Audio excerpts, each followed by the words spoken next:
Nou vriende, kom ons gaan die woord van die Here oopmaak. Ons is in die Ou Testament, ons is besig met die laaste karakter van die menslike karakters profiel en ons is by Moses. Kom ek nooi vir jou, dan maak ons die woord oop in Exodus hoofstuk 1 en ook dan Exodus hoofstuk 2. Ons gaan praat oor die karakter van Moses en dan gaan ons hierby dan die laaste van die 4 persoonlikheidsprofiele van Bybelkarakters dan afsluit. Exodus hoofstuk 1 vers 8. Toe staan daar 'n nuwe koning oor Egipte op wat niks van Josef geweet het nie. Die het aan sy volk gesê, kyk, die volk van die kinders van Israel is meer en magtiger as ons. Kom, laat ons 'n slim plan teen hulle beraam, sodat hulle nie kan vermeerder nie. En as ons in oorlog raak, hulle ook nie by ons vyande aansluit en teen ons veg en uit die land optrek nie. Daar is toe opsigters van dwangarbeid oor hulle, dis oor die Israeliete aangestel, om hulle met harde arbeid te verdruk.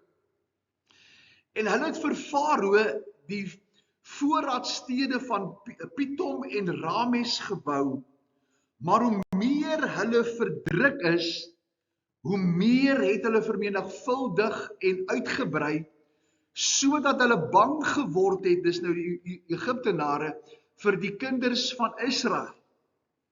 Daarom het die Egiptenaars die kinders van Israel met hardheid laat dien en hulle lewe verbitter deur swaar werk met klei en bakstene en deur allerhande werk in die landerye, al die werk wat hulle met hardheid deur hulle laat verrig het. En die koning van Egipte het met die Hebreëse vroedvroue, die een se naam was Sifra en die ander ene was Pua, gespreek en gesê, as die Hebreëse vroue by julle geboorte, as julle by 'n geboorte die Hebreëse vroue help, omdat moet julle verskoon, julle na die geboortestoel kyk. As dit 'n seun is, maak hom dood. Maar as dit 'n dogter is, laat haar lewe. Maar die vroedvroue het God gevrees en nie gedoen soos die koning van Egipte aan hulle gesê het nie, maar die seentjies laat lewe. Toe laat die koning van Egipte die vroedvroue roep en sê vir hulle, waarom het julle dit gedoen en die seentjies laat lewe? En die vroedvroue sê vir Farao, die Hebreëse vroue is nie soos die Egiptiese nie, want hulle is sterk. Voordat die vroedvrou by hulle kom, het hulle al gebaar. Maar God het aan die vroedvroue weldadigheid bewys en die volk het vermeerder en baie magtig geword. En omdat die vroedvroue God gevrees het hy gesinne aan hulle geskenk. Toe gee Farao aan die hele volk bevel en sê, al die seuns wat gebore word, moet julle in die Nyl werp, maar al die dogters kan julle laat lewe. En dan Exodus hoofstuk 2 vers 1. En 'n man uit die huis van Levi het gegaan en 'n dogter van Levi geneem. En die vrou het swanger geword en 'n seun gebaar. En toe sy sien dat hy mooi was, het sy hom 3 maande lank weggesteek. Maar toe sy hom nie langer verborge kon hou nie, het sy vir hom 'n mandjie van biesies geneem en dit met lijmgrond en pik bestryk. En sy het die seentjie daarin gelê en dit in die riete aan die kant van die Nyl gesit. En sy suster het hom op 'n afstand gaan staan om te wete te kom wat met hom sou gebeur. Farao se dogter het na die Nyl afgegaan om 'n bad te neem, terwyl haar diensmeisies aan die kant van die Nyl heen en weer geloop het. Toe sien sy die mandjie tussen die riete en stuur haar slavin en laat dit haal. Nadat sy dit oopgemaak het, sien sy die kind en kyk, dit was 'n seentjie wat huil. En sy het hom baie jammer gekry en gesê, dit is een van die kinders van die Hebreëus. Toe sê sy suster, dis nou Moses se sussie, aan die dogter van Farao, sal ek vir u 'n pleegmoeder uit die Hebreëse vroue laat roep, dat sy vir die seentjie kan soog. En Farao se dogter antwoord daar ja, en die diensmeisie het geloop en die seentjie se moeder geroep. Daarom sê Farao se dogter vir haar, neem hierdie seentjie en soog hom vir my, en ek sal jou loon gee. En die vrou het die seentjie geneem en hom gesoog, en toe die seentjie groot geword het, bring sy hom na Farao se dogter, en hy het haar seun geword, en sy het hom Moses genoem en gesê, ek het hom mos uit die water getrek. Ons gaan net tot daar lees uit die woord van die Here. Ons is dan by die 4de Bybelkarakter wat ons die persoonlikheidsprofiele van die mens ondersoek. En ons wil stilstaan vanmôre dan by Moses, die sistematiese boksiemens. Paulus, sal jy onthou, was die drywer, die een wat God kon aanstel om dinge te laat gebeur. Ons het gekyk na Petrus en gesien, Petrus is die man wat hals oor kop besluite geneem het. Die ou wat sonder om te gedink het, dinge gedoen het. Die 3de karakter was die karakter van Abraham, en dit was die standvastige een wat ten spyte van alles aan God en sy woord vasgehou het en sy sekuriteit by God gesoek het. Dan begin ons nou, ons sluit af dan, om te kyk na die 4de persoonlikheidskarakter van ons menslike profiel, en dis Moses, die ou wat analities, sistematies en met boksies werk. Nou, dis 'n redelike moeilike ou om mee saam te werk. As hy sy kop vir goed neersit, dan gaan jy nie sommer sy gedagte verander nie, en sy reaksie is dat hy terugtrek as hy gekritiseer word. So dis Moses, en ons gaan so 'n bietjie stil staan om te kyk na 'n klompie van hierdie belangrike karaktertrekke. Nou die vraag is, wie was Moses? Moses was een van die mees prominentste Bybelfigure in beide Ou en Nuwe Testament. Hy het groot geword as een van die geestelike, godsgestuurde reuse van die Bybel. 'n man met wie God van aangesig tot aangesig gepraat het. 'n man wat in die Bybel as die vriend van God bekend gestaan het. Sy naam beteken uit die water gehaal, en dit dui dan ook vir ons op die manier wat God later sou gebruik om die volk Israel deur die hand van Moses uit Egipte te laat optrek. Na die dood van Josef het daar, soos ons gelees het, 'n nuwe farao opgestaan wat van die Israeliete slawe in Egipte gemaak het. Die Israeliete het ongeveer vir 430 jaar onder hierdie slawerny gedien. En toe eers het God Moses opgewek om die volk te gaan verlos. Twee van die grootste prestasies in Moses se lewe was dat hy 'n man was wat deur God gekies was om Israel van slawerny te verlos. Een van die grootste wonderwerke wat daar gedoen kon word.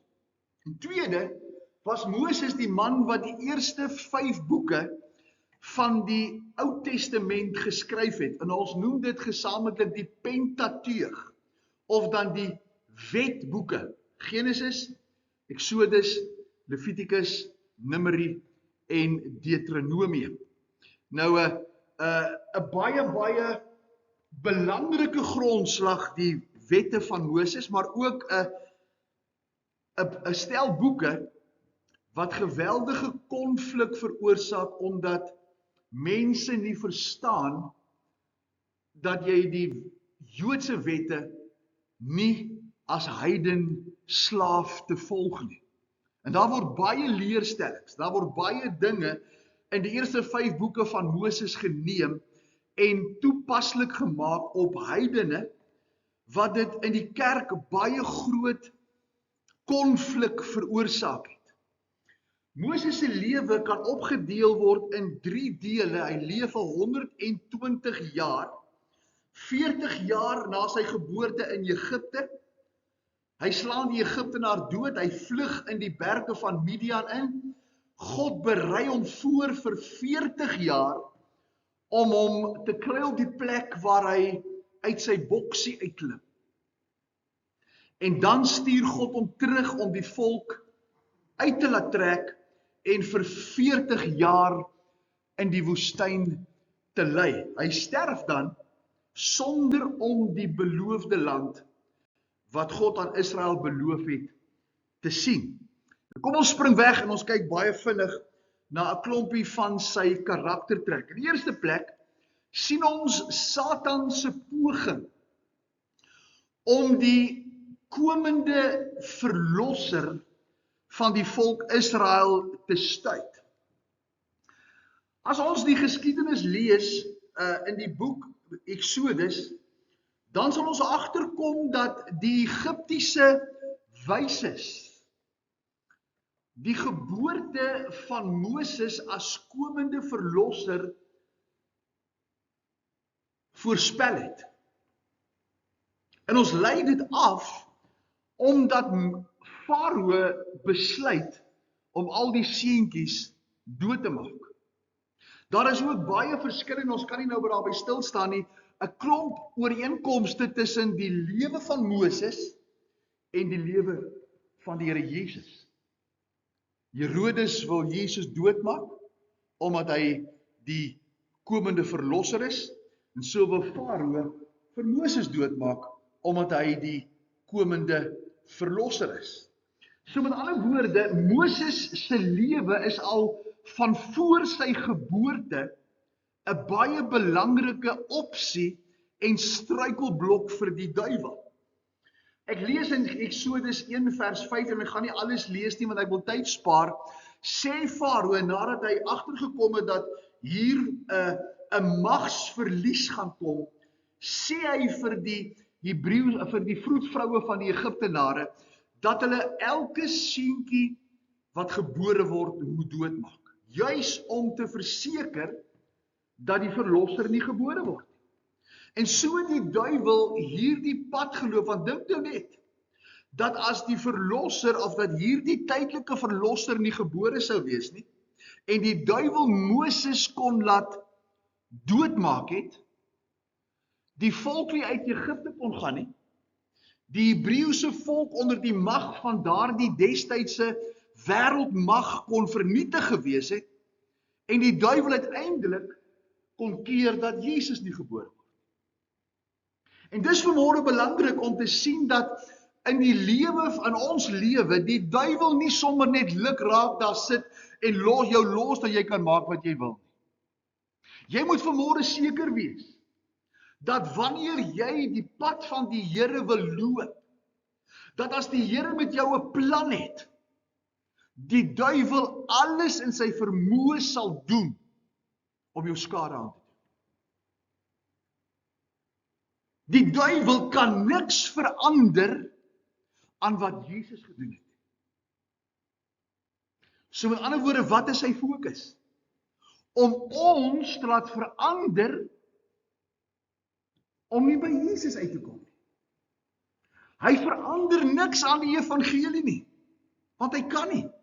Maar sy poging is om my en jou op 'n ander pad te plaas, om nie by ons skepingsdoel uit te kom. Moses se skepingsdoel was om Israel uit Egipte uit te lei.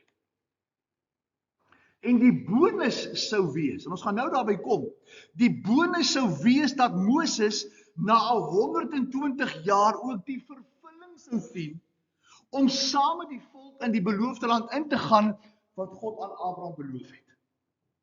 En weer eens, gebruik die duiwel Moses ook om op 'n ander manier te werk met die klip wat hy moet aanspreek vir water, deur die klip te slaan. En so sê die Here, kan hy nie die beloofde land ingaan nie. So ek wil hier moet raak sien dat die duiwel nie hier is met horingkies in 'n puntstert en 'n vurkie nie. Hy's 'n magtige teestander. En hy gaan alles in sy vermoë doen dat jy jou skepingsdoel mis. Hy gaan alles doen dat jy nie daarby uitkom wat hy vir jou in gedagte het. 'n Tweede, lees ons dat Moses beleef God op 'n unieke manier. Hy slaan die Egiptenaar dood en hy vlug. En ons sal nou dink dat, en ek wil amper sê dat die feit dat Moses so 'n patriot was en so lojaal was aan sy volk terwyl hy nog in Egipte was, dat die duiwel weet, ek moet sorg dat Moses uit Egipte uitkom. Hy weet nie vorentoe. Ek moet sorg dat Moses uit Egipte uitdoen. Ek gaan hom aanhits dat hy deur sy patriotisme hierdie Egiptenaar doodmaak dat hy vlug. Want hy moet net nie in Egipte bly nie. Want jy sien, Moses se roeping lê in Egipte. En die duiwel kry vir Moses in die woestyn van Midian weg van die belofte, weg van sy arbeidsveld af. Maar ons sien God laat nie vir Moses vaar nie. Hy vat Moses op 'n plek waar Moses sy skoonpa se skape oppas agter die woestyn by die berg en God sê vir Moses, ek het met jou 'n afspraak, jy moet terug. Ek en jy kan dalk hoeveel keer wegvlug. Ons kan dalk hoeveel keer probeer om weg te kom van dit wat ons dink ons nie voor kans sien in ons lewens nie. Maar God bly getrou en hy sê op 'n plek op 'n stadium vir Moses, Moses, jy kan nie hier bly nie. Eksodus 3 lees ek, daarom verskyn die engel van die Here aan Moses in 'n vuurvlam uit 'n doringbos. En hy trek hierdie karakter se aandag want hy wil goed analiseer. Sy karakter is, hy wil goed ondersoek. Dis vir Moses belangrik dat hy dinge verstaan. En hy sien die doringbos brand en sy verstand sê vir hom, maar dis nie reg nie. En hy gaan nader en dis waar die Here hom wil hê. En die Here sê vir hom, toe hy sien dat sy nuuskierigheid gepluk is, toe roep God na Moses uit die doringbos. En hy sê, Moses, Moses. En Moses sê, hier is ek. En God ontmoet Moses op 'n baie unieke wyse. Jy sien hierdie karakter, my liewe toerder, omdat hy analities is en omdat hy prentjies en goed in bokse sit, moet hy oortuig word deur goed wat hy verstaan. En die Here bring hom by die bos. En daar kan die Here met sy verstand en met sy hart werk. En nou gaan jy sien, hy maak nog 'n klomp verskonings na die tyd. Maar die feit van die saak is, Moses word op 'n unieke manier deur God geroep. Die derde is, Moses het 'n spraakprobleem. En weer eens, is dit nou 'n moontlikheid dat die duiwel dalk weet, ek moet hierdie verleentheid van Moses gebruik. Dat hy, alhoewel hy geroep is by die bos, dat hy 'n verskoning kan hê om nie terug te gaan. En sy reaksie is, Here, Ek is hier, wat het u nodig, maar u kan my nie stuur om te gaan praat nie, want ek kan nie praat nie.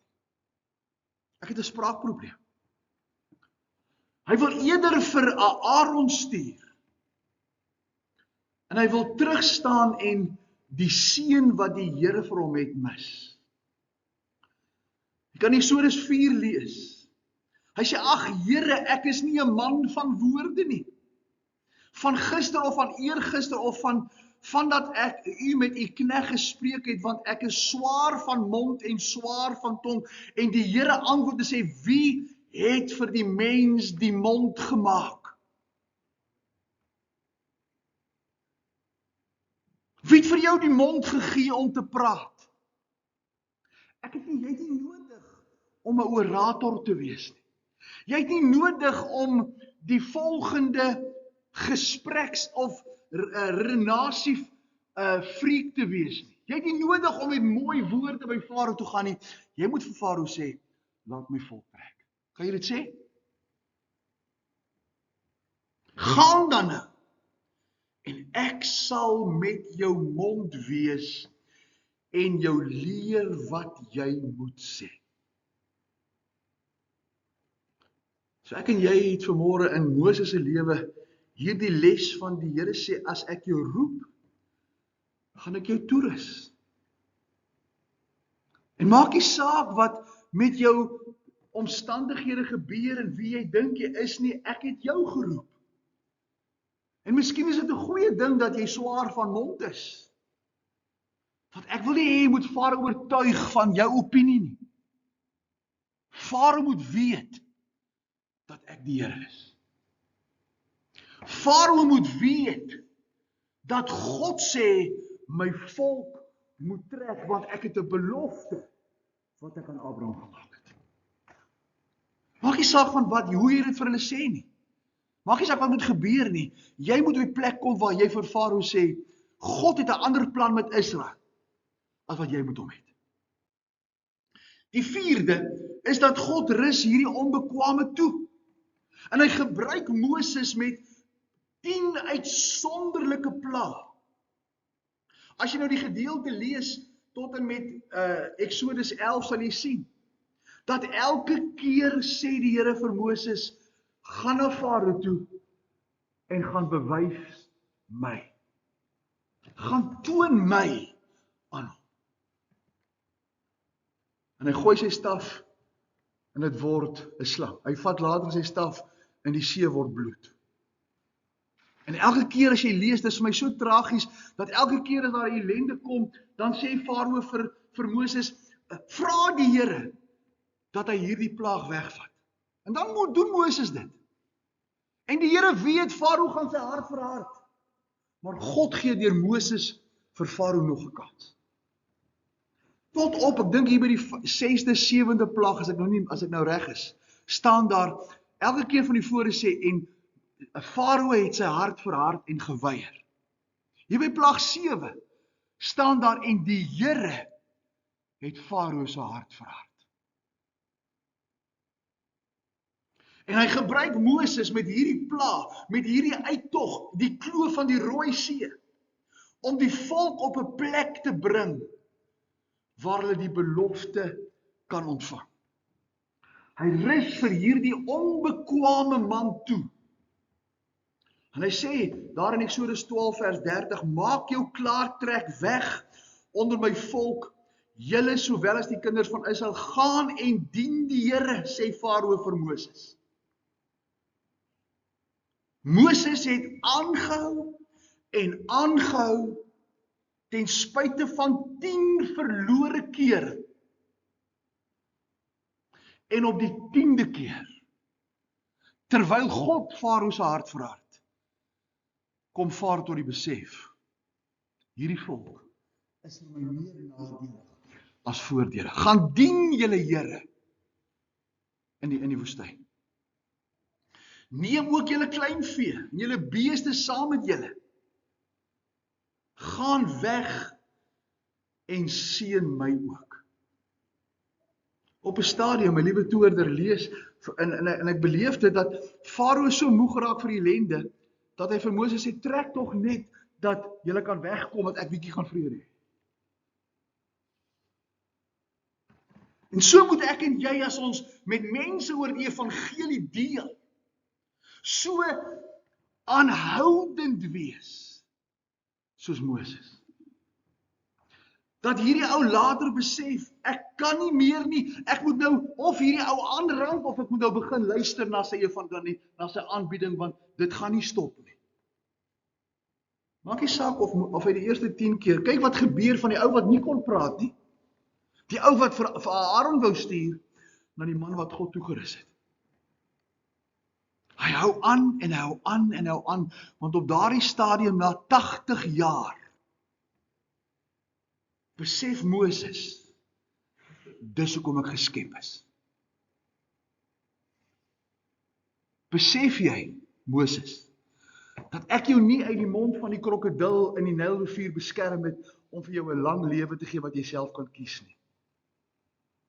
Ek het jou nie in Farao se huis laat groot word, omdat ek jou 'n beter opsie wou gee as die ander wat onder slawerny was nie. Ek het jou beskerm en ek het jou opgevoed, dat ek jou by die doringbos kan ontmoet.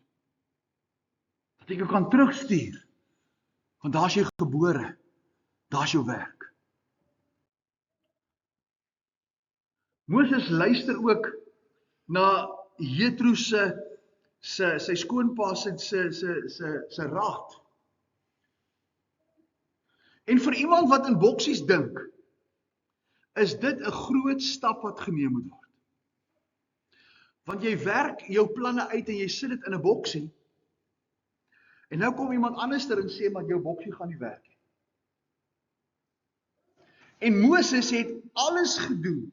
Hy het homself moeg gemaak om na die volk se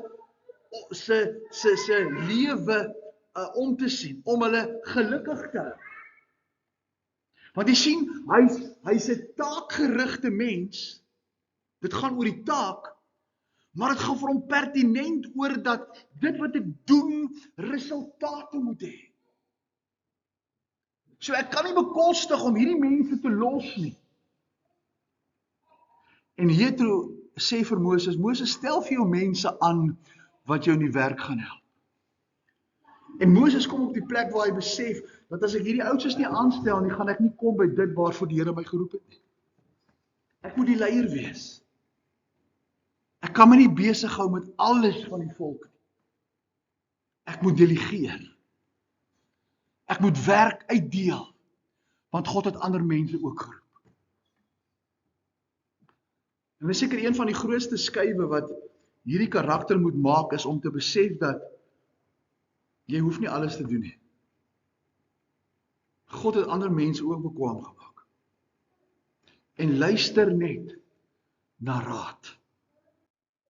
Die 6de is, hy gaan aan, hy sê, hoor 'n bietjie wat sê, hy sê, onderrig hulle in die insettinge en die wette, maak hulle die weg bekend, maar kies dan uit die volk bekwame manne, wat met die normale goed kan aangaan en laat hulle voortdurend voor die volk reg spreek, sodat jy kan doen wat belangrik is, maak dit so ligter vir jou as moontlik, laat hulle saam met jou dra, en as jy dit doen, sal jy wat God jou beveel het, kan jy uithou en sal al hierdie mense tevrede na hulle woonplekke toe kan stuur. En dit is 'n groot les in Moses se lewe, is dat ek is daar te wees vir alles en vir almal. Die 7de is, hy word voorberei in die woestyn, voordat hy by Farao uitkom. En ek het nou so 'n bietjie hieroor gepraat, is dat baie keer moet jy eers wegkom uit dit wat jy voor geroep is, om by jou roeping te kom. Ons kan baie keer, kan jy so verswelg raak in jou roeping, en dis juis hierdie omstandigheid met Moses, dat dit so 'n groot ding vir jou word, dat die Here jou eers baie keer moet uit die pad uitkry, voordat hy vir jou werklik kan gebruik. Hoekom? Omdat Moses vir hom boksies maak hoe hy werk. En boksies en God werk nie altyd nie. Boksies is jou beplanning nadat God vir jou die pad gestuur het. Dis hoekom daar in die bediening en in die gemeente, en dis hoekom dit belangrik is dat ons dit so begin het, dat daar 'n Paulus moet wees wat die ding doen. Daar moet Petrus wees wat die droom. Daar moet Abrahams wees wat na die sekuriteit en die omstandighede kyk en sê, dis wat werk, dis nie wat kan werk nie. Dink 'n bietjie aan dit, dink 'n bietjie aan dat, en dan sal dit vir Moses gegee word. En Moses sal sê, kom ons sit dit nou in 'n boksie, dat ons dit vir Paulus kan gee om te doen. En dis hoekom dit belangrik is dat ons hierdie goed sal verstaan. Hy bring vir Moses op 'n plek waar hy vir Moses sê, en as jy nou lees in Eksodus 2, toe Moses nader kom te sê, die Here vir Moses, ek het nou, later, as jy op die berg klim, daarin geen in Eksodus 19 en 20, gaan ek met jou met aangesig tot aangesig, nou, bly weg van my af. Moenie nader kom nie, die grond is heilig. Jy kan nie hier instorm, en net gryp en vat en hardloop nie. Jy moet my ontmoet. En dan gaan ek later met jou van aangesig tot aangesig praat. Moses fokus op 'n ewige beloning. Hebreërs hoofstuk 11 praat van, hy het hierdie geleentheid gehad om in die huis, in die paleis van die koning te bly, maar ons lees daar, hy sê, deur die geloof, hoor nou, dis die geloofsmanne, die Here sê, die skrywer sê, deur die geloof het Moses, toe hy groot geword het, geweier het om die seun van Farao se dogter genoem te word. Omdat hy verkies het om liewer sleg behandel te word, saam met die volk, om hierdie tyd van genot te leef. Want jy kan nie iemand red, en jy kan nie vir iemand iets beteken, as jy nie in sy skoene klim. En Moses, God bring Moses op die plek waar hy vir Moses sê, ek bied jou hierdie weelde. En dit was dalk 'n aanslag van die bose. Dit was vir my so treffend in Moses se lewe, hoeveel keer dieselfde dinge met Moses gebeur, as wat met Jesus gebeur. Jesus staan op die berg, in die versoekingstyd, in Matteus 4, en die duiwel sê vir hom, jy het nie nodig om kruis te gaan nie. Jy het nie nodig om hierdie roeping te vervul tot die einde toe nie. Daar's 'n beter pad. Dis tussen my en jou. Jy buig hier voor my neer, terwyl niemand sien nie, en ek gee vir jou die aarde. Dieselfde met Moses. Jy het nie nodig om betrokke te raak by die ellende van die volk nie. Bly in die paleis. Jy kan op 'n ander manier vir die spreker, jy kan vir Farao sê, jy kan met Farao praat en vir hom onderhandel oor die werkslas en al die goed. Jy het nie nodig om al die ellende te hê nie. Maar Moses besef dat dit wat ek eendag moet hê, is baie groter as wat God my nou vandag voorberei. Vers 26 sê, hy het die smaak van Christus groter rykdom geag as die skatte van Egipte, want hy het uitgesien na die beloning. Deur die geloof het hy Egipte verlaat, sonder om die toorn van die koning, om die toorn te vrees, want hy het volgehou soos een wat die onsienlike sien. Moses besef, dat as ek vandag die weelde het, ek my ewige beloning mis. En dis hoekom Moses is wat hy is. En nou kom ons by die mooi deel. Hy verkeer vir 40 dae op die berg in Eksodus 19 en 20. Die volk breek die kliptafels, hy gaan weer terug. En ons lees daar, hy het van aangesig tot aangesig met God gepraat. Hy het die heerlikheid van die Here beleef. Eksodus 33 het hy in die tent ingegaan, toe hy in die tent inkom, toe die wolkkolom van die berg af neerdaal. Toe spreek die Here met Moses, jy sal sien, hy sê, hy praat met hom soos wat ek en jy praat. En toe as hy die tent van samekoms uitkom en van die berg afkom, dan blink sy gesig. Want nou is Moses op die plek, vir daai geleentheid, om die volheid van God se plan te verstaan en diensbaar te wees.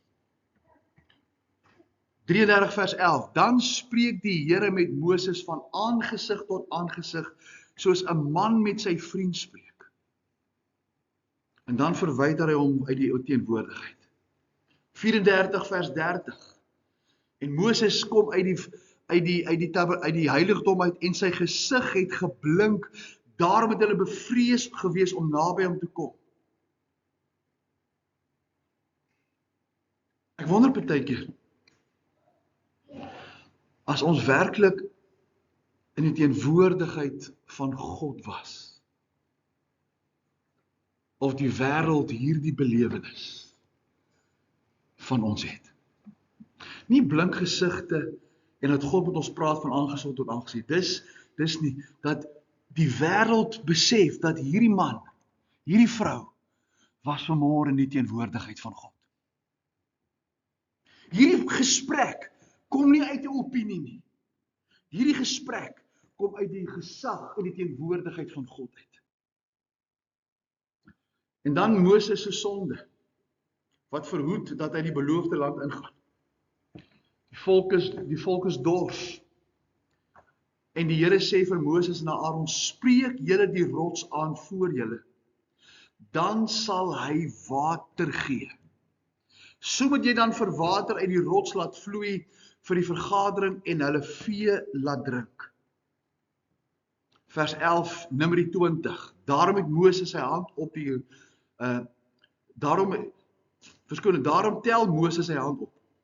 En hy slaan die rots 2 maal met die staf. En hy het water uitgekom. Maar die Here sê vir Moses, omdat jy nie doen wat ek vir jou sê nie, gaan jy die beland nie in. Want jy moet doen soos ek sê. En die probleem is jy begin die hand van die Here in jou lewe ervaar.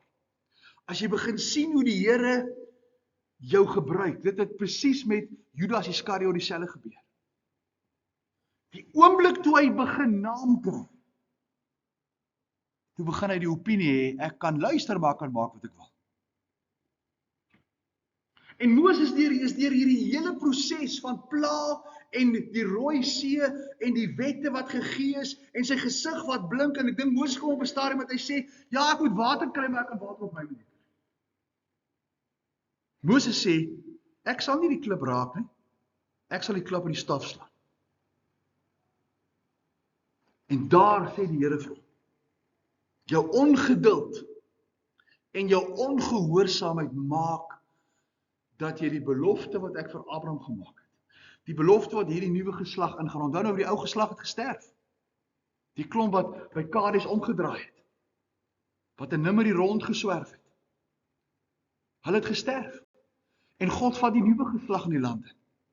En Moses kon daar gewees het saam met Caleb en saam met Josua. Maar die Here sê, jy sal dit nie sien nie, omdat jy nie op my voorwaardes daarin gaan. Sluit af. Daar kom 2 aanslae op sy lewe. Korag, Datan en Abiram met die vreemde vuur in die tabernakel. En ook Miriam en Aaron wat sy gesag aanvat. En die Here kom op 2 maniere en hy vat Korag, Datan en Abiram, skeer die aarde oop. En God bewys, ek het vir Moses gekies. Miriam en Aaron sê, maar ons wil ook seggenskap, en die Here sê, ek het Moses gekies. En die 2 moes besef dat ons kan nie Moses wees nie. Ons moet die hande van Moses word. Jy kan daarvan lees in Numeri hoofstuk 17. Ek vat saam. Moses se karaktertrek. Hy's versigtig, want hy funksioneer nie goed in onsekerheid nie. Hy's analities, want hy werk met in boksies. Hy's gereserveerd, hy wys nie baie vinnig emosies nie.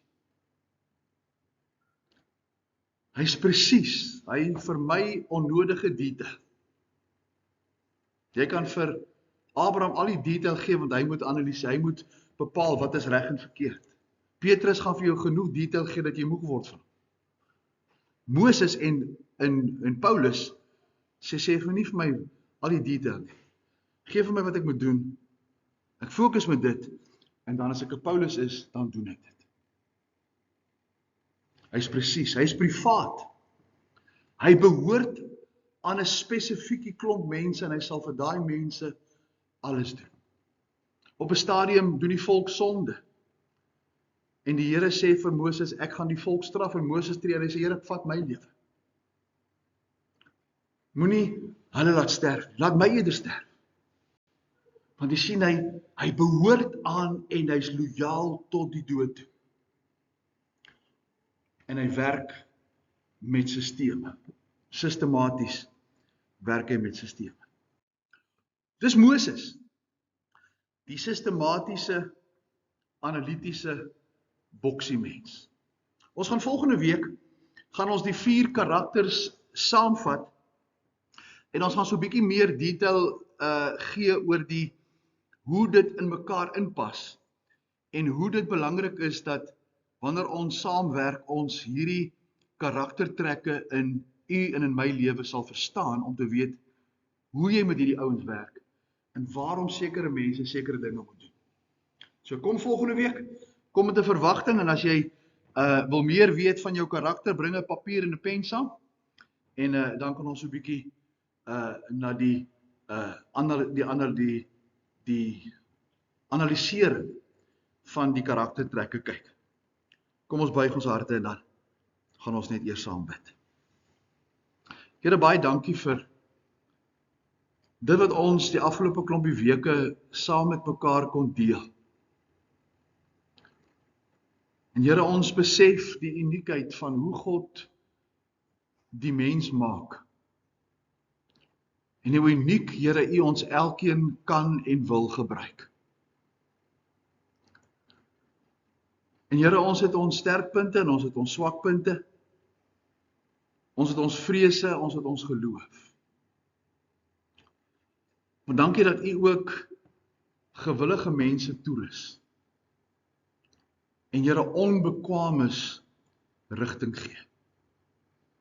So kom bid, Here, dat hierdie woord sal seën. Dat u vir ons sal meer leer van onsself en meer leer van mekaar, as ons na hierdie 4 karaktertrekke kyk. En Here, dat u vir ons as gemeente en as organisasies sal gebruik, om die beste vir wat God in gedagte het, in ons omgewing te doen. Dankie Here, dat u vir ons gespaar het in die res van die week wat verby is. Ons gebed is dat u vir ons sal uitstuur met 'n boodskap van hoop, en dat u vir ons sal gebruik daar waar ons koue skiet. Ons eer u en ons aanbid u in Jesus se naam. Amen.